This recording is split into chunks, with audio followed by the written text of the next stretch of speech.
So this video is all about dividing, and specifically using dividing with decimals. So we know the key points to begin with. We can divide decimals by combining the three pieces of knowledge that we've already got. So we should know how to divide integers, but just in case I'm going to go through a quick example down here in a second. Equivalent fractions. So I'm talking about doing the same thing to the numerator and the denominator so that they remain equivalent. And then also we should know how to multiply by 10, 100 and 1,000. So here's our first example then, looking at dividing an integer. So we're going to use our normal bus stop method, short division method. So I'm going to do how many 7s go into 434. So first of all, I'm looking to see how many 7s go into 4. And of course that doesn't go in at all, so that's a 0. And I'll carry the 4 over because I didn't use any of that 4. Then I'm doing 7s into 43. And that goes in 6 times. So 7 6s are 42, so therefore my remainder is 1. And finally, I'm doing how many of those 7s go into 14, and that is 2. So therefore my answer is 62. So now we're going to use that knowledge to actually divide with decimals. So we've got 3 main steps for this particular example, and we're looking at 4.62 divided by 0.2. So to begin with, I'm just going to use my knowledge that I know that divide is the same as writing things as a fraction. So to begin with, I've got 4.62 divided by 0.2. Okay, so that's all I'm doing to begin with. And then in step 2, we've stated that we're going to multiply the top and bottom, i.e. the numerator and the denominator, by either 10, 100 or 1,000 until the denominator has to be an integer.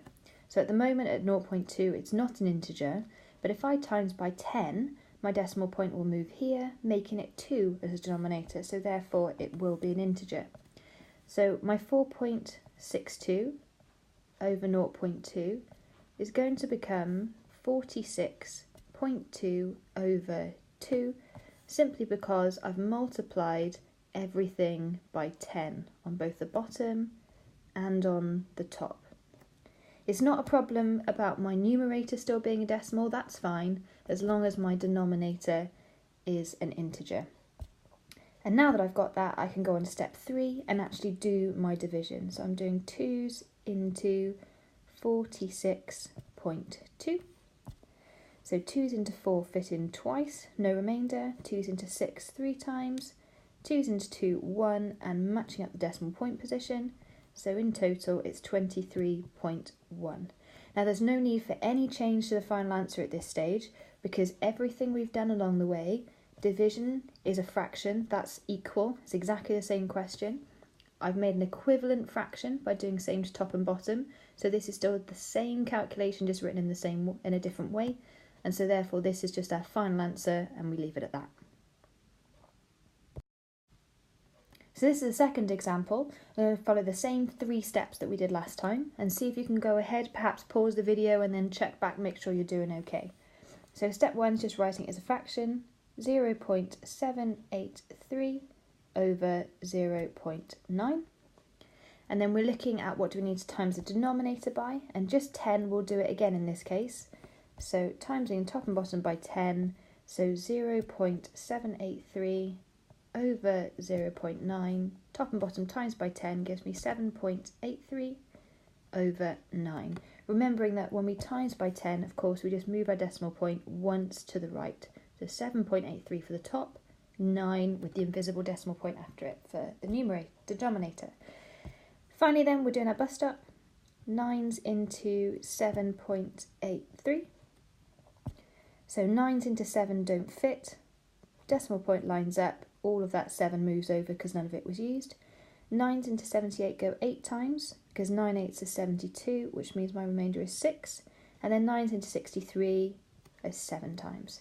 So my final answer is 0.87. Okay, third example, we're going to be pretty quick this time. So 4.41 over 0.3. Again, I already should know this from last time that I can just times top and bottom by 10 to turn that 0.3 into a whole number. So that's exactly what I'll do. 44.1 over 3, then straight into bus stop. 3's into 44.1. So 3's into 4 go once, remainder 1. 3's into 14 go 4 times, remainder 2. And 3's into 21 go 7 times, with my decimal point lining up. So 14.7. Okay, this is the final example. So writing as a fraction, we've got 0.644 over 0.02. And this time you'll notice that we need to times by 100 because it's 2 movements of the decimal point to get that to be an integer.